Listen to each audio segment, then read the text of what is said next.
But I want to try to get this dent pulled out of the bedside. It's not super deep. It's a very gradual dent. There's no access to behind this without cutting holes in the bed, which I don't want to do. So I'm going to try this dent puller and see if it works. Okay, so I bought this kit on Amazon. If it works, I'll put the link in the description. If it doesn't work, don't worry about it. So the instructions say get it nice and clean, which I've done. They say apply the special glue to the pull tabs generously and then stick it on the surface. For the larger the dent, the bigger the tab they say to use. And then they say give it 3 to 5 minutes for the glue to harden. If I've never said this before, I don't know anything about body work. I don't like doing body work, but there's already a dent here, so I figured an opportunity to try. All right, I'm gonna glue this other tab on a little bit higher up while I'm waiting for that one to finish cooling. All right, we'll let these finish cooling off and then we'll see if we can't pull this dent out. Okay, now the instructions say for a big dent, use a slide hammer. I don't have a slide hammer, so I'm gonna improvise this a little bit and see what happens if I just try to use the puller that they included here and see if that's not enough to pop it.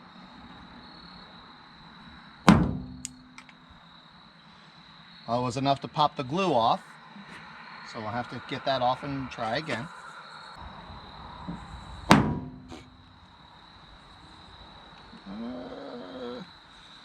All right, looks like we're gonna have to scrape this off and try again. In case you can't see this either, I don't know if it's showing up on the camera, but the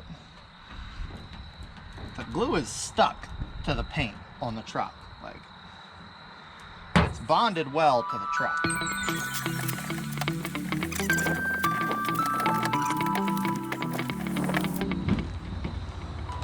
Okay, let's try this again, shall we? Ooh, that is hot, hot, hot. Holy monkey. Okay, let's let that cure. I'm gonna go see if I can't come up with some kind of slide hammer.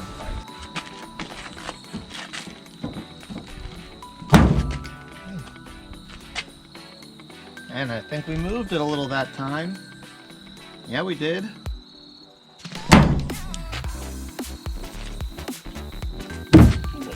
Oh, ow, son of a monkey. So this also was in the kit, and it's basically like a glue pad with a bolt made into it. So I'm gonna try this one right here at the root of the dent and see if maybe I can't get a good tug on it that way. I'll try to do it without burning myself this time.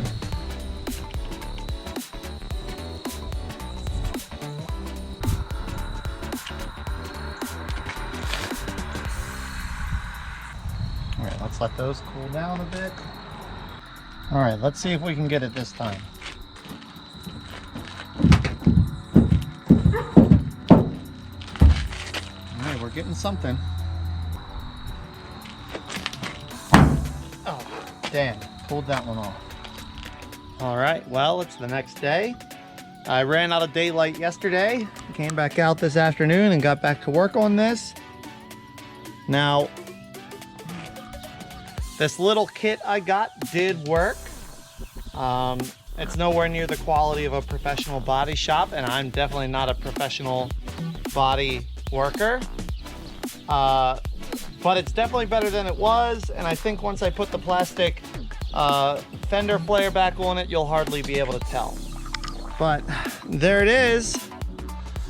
Like I said, I'm pretty happy considering that I hate body work, I'm not good at body work, and I don't have the patience to do good body work. But for 40 bucks in a couple hours, it's a heck of a lot better than it was. And once that plastic wheel well liner is back on there, I don't think you'll hardly be able to see. I'm done with the cosmetic stuff that I want to do to the truck for now. I've got that to a point that I'm satisfied. Now, it keeps giving me a random misfire code. And it's done it. I've cleared it out and it's come back twice now. So it must definitely have a misfire somewhere.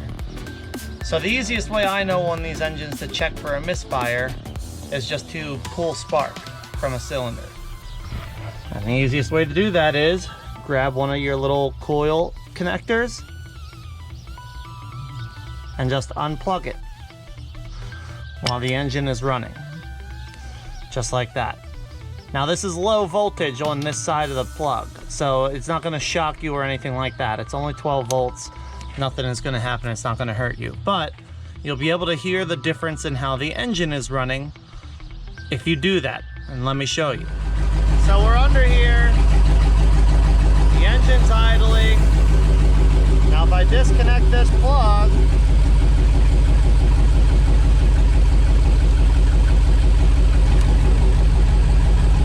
and you can just barely hear how the engine runs different when it's plugged in versus when it's not.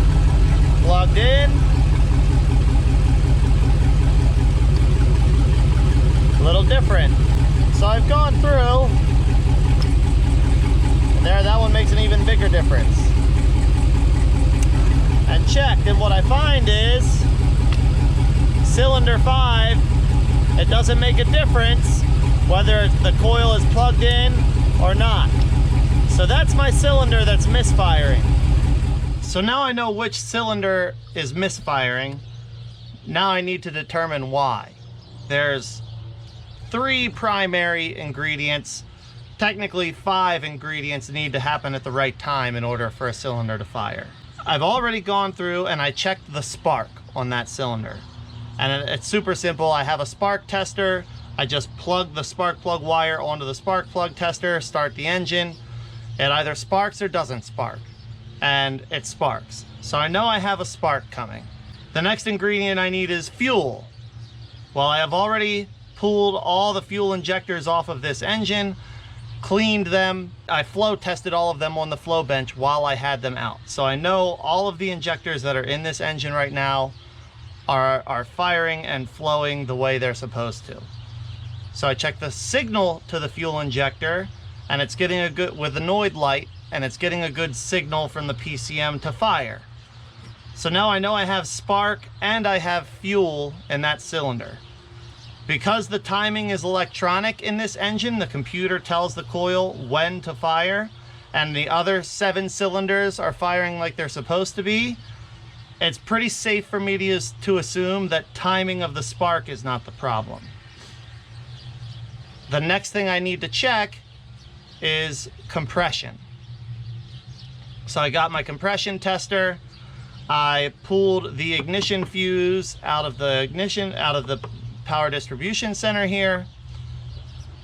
I put the compression tester in cylinder number 5, crank the engine.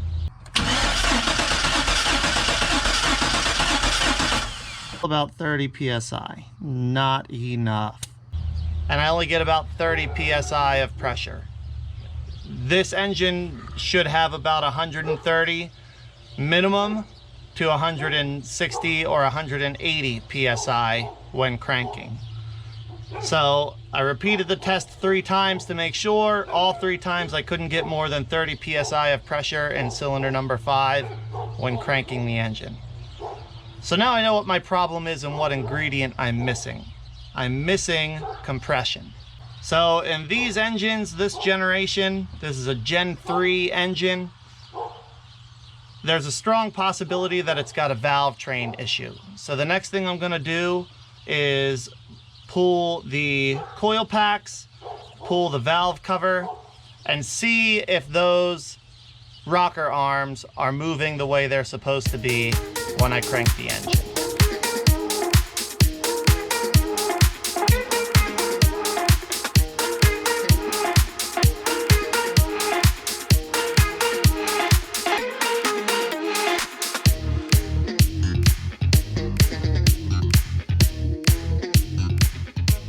Okay, we've got all the valve cover bolts loose. We've got our coil packs out of the way.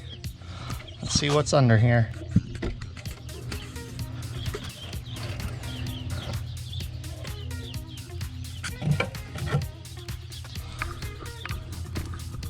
All right. Well, I mean, the engine's nice and clean inside. I don't see any catastrophic problems. Nothing obviously wrong with cylinder number 5 back there. Valves appear to be all the way up like they're supposed to be. Rocker arms are tight and in place. Oh, let's see. I guess the next thing to do is crank it over and see if they're moving.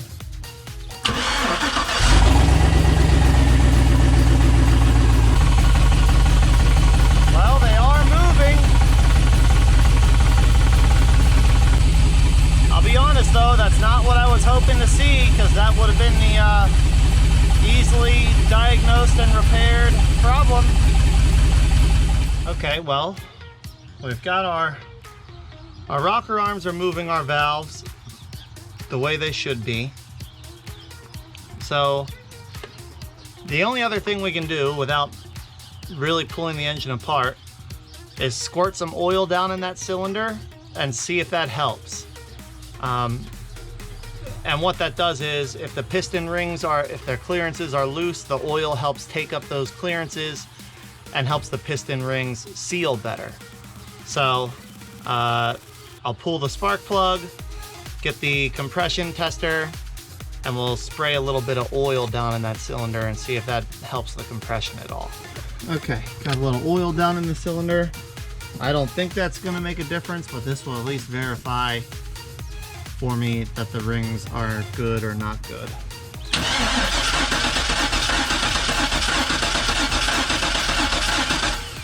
Oh, well, that jumped it up to 40 psi, so no, negligible. I'm pretty confident now that our problem is in our valves. We've either got a valve that's bent, not seating correctly, not seating all the way, something. We've got something wrong in our valves on that cylinder that's causing it to not have enough compression. The good news is I'm fairly confident, especially with the low mileage, that this thing, the bottom end, the pistons and rings are fine. The bad news is that means we need to pull the cylinder head. Womp womp. Okay, well, not the outcome I was hoping for. I was honestly really hoping that it was just gonna be like a failed lifter or something like that. It doesn't seem to be the case. I believe we have some sort of valve failure. Bent valve, burned valve, broken valve, chipped valve. Something that is allowing enough pressure to bleed past that it's not building adequate compression. If I had the tooling to do a leak down test, or even if I was willing to put the effort in, I could blow air into that cylinder and listen for where that air is escaping, either out the intake or out the exhaust. But at this point, it really doesn't matter. I'm confident that the piston rings and the piston are good, which tells me that it's gotta be a valve train issue. And in order to fix that, I'm gonna need to at the least pull the head off. And in order to do that, I mean, I was gonna plan on putting a cam in this thing anyway. I have another set of cylinder heads in the garage. They're actually 862s, so they would bump the compression up a little bit, which wouldn't hurt in this thing that we're gonna be trying to make more power. I guess we just need to decide, are we gonna continue on this and put the other project on the back burner, or are we gonna put this on the back burner and jump to the other project? More than likely it's gonna be this one, because I still have a lot of parts to accumulate that are not cheap or free in order for me to get that done. Whereas this, I'd probably buy a cam and put the cam in while I did it, and all that's going to cost me is some time and effort. So more than likely this is going to become the new next project, and I'll keep the other one secret until I have all the parts accumulated to start working on it. Sometimes things get switched up on you.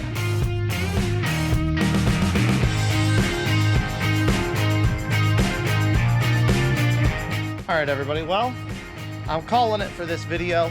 I've done everything that I can and have the parts to do on this truck. I've got it cleaned up. I know why I have that misfire. I need to decide what I'm going to do to fix that misfire. Well, I mean, there's only one thing I can do to fix it. I'm going to have to pull the engine out. Or maybe not pull it out, but at least get the heads off of it. But I went ahead. I had a set of dress-up covers here from a Denali that I parted out. I went and threw those on. I like the way those covers look on the engine, so that'll stay on there. The other project that I've been alluding to, that I bought that aluminum 5.3 for, I still have a lot of parts to accumulate for that, and some of them are relatively expensive, so it's just gonna be a little while until I can get to that one and do it the way I want to do it. Whereas this truck, I can get it at least to where I want it, and it's fun, and I can drive it for a couple $100 in a little bit of time. So that's what I'm gonna focus on for now. Thanks so much for watching. I hope you enjoyed. If you found this video helpful or entertaining, make sure you hit the subscribe button, and take care until the next video. We'll see you then.